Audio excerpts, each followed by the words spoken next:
প্রিয় বাংলাদেশ, আসসালামু আলাইকুম। গতকালকে থেকে যমুনা ফিউচার পার্কের সামনে ভারতীয় ট্যুরিস্ট ভিসা ওপেন করার ব্যাপারটা নিয়ে যারা উচ্ছ্বাস প্রকাশ করতেছিলেন তাদের ব্যাপারে একটু খোঁজ খবর নেওয়ার সুযোগ হলো। পশ্চিমবঙ্গের নদিয়া জেলার অনেকের সাথে কথা বলেছি, কলকাতার অনেকের সাথেই কথা বলেছি। কথাটা শুনে প্রচণ্ড রকম অবাক হয়েছি।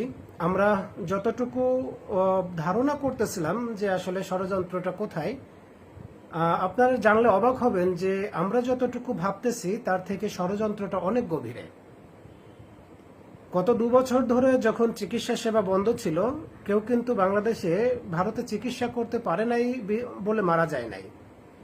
এখন যারা এই উচ্ছ্বাস প্রকাশ করতেছে এবং ট্যুরিস্ট ভিসায় যেতে চাচ্ছে, তাদের ব্যাপারে খোঁজ খবর নিয়ে যেটা জানতে পারলাম, এনাদের অনেকের পরিবার 71-এর পর থেকেই কলকাতায় এবং ভারতে বসবাস করতেছেন।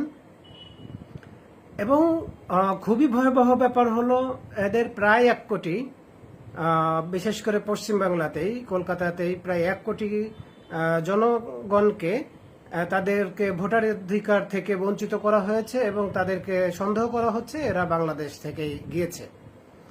গত 2 বছর ধরে খুবই সুনিপুণভাবে বাংলাদেশে পাসপোর্ট তৈরি করা হয়েছে তাদের নামে এবং সেই পাসপোর্টগুলো এখন ব্যবহার করা হবে তাদের পরিবারকে দেশে ফিরিয়ে আনার জন্য।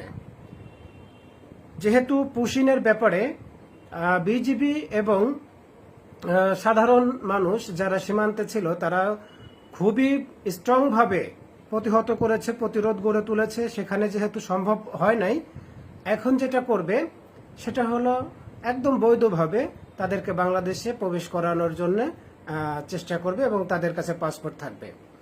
এখানে সবথেকে ঝুঁকির ব্যাপার হলো যে যারা বাংলাদেশে আসবে তারা অনেকেই ওখান থেকে প্রশিক্ষিত হয়ে ফিরবে এবং সেটার পরিমাণ কিন্তু একেবারে কম না। এখন আমাদের আসলে যে বিষয়ে করণীয়, আমরা তো আসলে শুধু পুলিশকে অথবা বিজিবিকে দায়িত্ব দিয়ে আসলে আমরা পারবো না। এটা অনেক বড় একটা জনবল, অনেক বড় একটা পুশিন।